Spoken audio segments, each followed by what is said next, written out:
Les faits se sont reproduits dans la nuit d'hier, donc autour de 23h, 23h30. Il y aurait donc un groupe d'assaillants qui sont entrés dans le presbytère où logeait le Père Georges. C'est vraiment un homme qui était très heureux, très épanoui, disant qu'il avait d'excellents contacts avec les gens qui lui étaient confiés. Sur place, le Père Georges œuvre à la construction de chapelles, de puits et à la scolarisation des enfants. C'est-à-dire, c'est la volonté d'annoncer l'évangile, de témoigner de sa foi en Jésus-Christ. C'est un prêtre donné à sa mission. C'est pas un kamikaze, c'est pas une tête brûlée. C'est pas un va-t-en-guerre, c'est la même flamme, c'est la même foi, c'est le même zèle, c'est la même audace. Il n'est pas parti là pour être un routard et un baroudeur. On va être prudent, hein. Partout là où je vis, même avec les musulmans, ça va, c'est paisible. Le Père Georges, une fois parti au nord du Cameroun, envoyait régulièrement des nouvelles à la paroisse, des lettres dans lesquelles il décrit avec enthousiasme son nouveau quotidien rythmé par les offices et l'apprentissage de la langue locale, le Mafa. Sa mission au Cameroun devait durer entre 3 et 6 ans et parmi ses projets, la scolarisation des enfants de la paroisse. Eh bien nous, ici, nous sommes d'abord profondément choqués de cet enlèvement d'une personne que beaucoup de paroissiens ici connaissaient.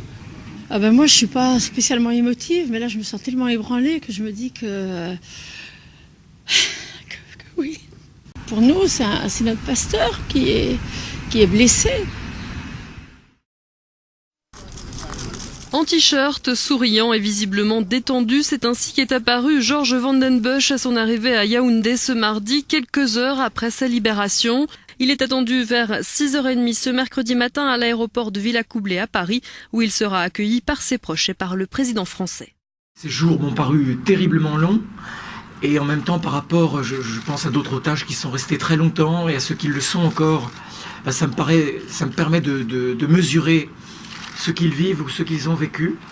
Bien, mesdames, messieurs, nous nous souviendrons longtemps de ce 1er janvier 2014, et notamment le Père Georges, puisque c'est un jour heureux que de retrouver notre compatriote qui a été retenu trop longtemps, mais qui aujourd'hui est libre.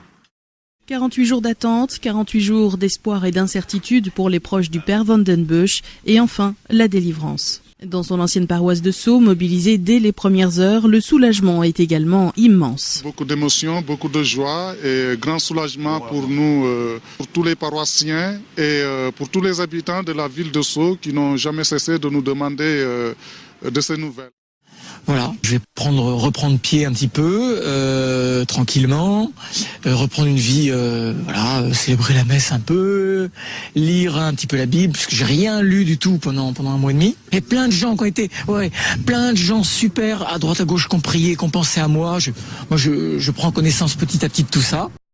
Visiblement ému, le Père Georges retrouve ses anciens paroissiens sous les applaudissements. Pendant toute sa captivité, ils ont veillé et prié pour sa libération. J'ai vu tout ce que vous avez pu vivre, faire découvrir à beaucoup de gens, même partout en France et ailleurs. Et voilà, je voulais vous dire un immense merci pour tout ça. D'abord intimidé, rapidement le Père Georges retrouve son aplomb et n'hésite pas à plaisanter sur son retour en France. J'étais super content, c'était sympa. On passait du Val-de-Grâce, là, à Nanterre. La super voiture avec les motards, on grille les feux, tout ça, c'est génial. Mais j'aspire maintenant un petit peu sérieusement à reprendre le RER. C'est une entrée digne d'une star, image peu habituelle dans une cathédrale. Le Père Vandenbusch arrive sous un tonnerre d'applaudissements. On frôle la bousculade avec ses dizaines de fidèles debout dans les allées, téléphone portable à la main pour le photographier. Et le Père Vandenbusch, intimidé, qui les remercie, la voix un peu étouffée. C'est une belle occasion que ce soit ma première messe du dimanche depuis, je calculais ça avant de rentrer depuis le 10 novembre, que ce soit pour cette fête de l'Épiphanie. Merci à tous en tout cas d'être là. Le Père Vandenbusch va maintenant se mettre au vert pendant 3 semaines, prendre du recul entouré de sa famille. Il n'exclut pas de retourner un jour au Cameroun, mais plus tard, quand le pays sera plus sûr.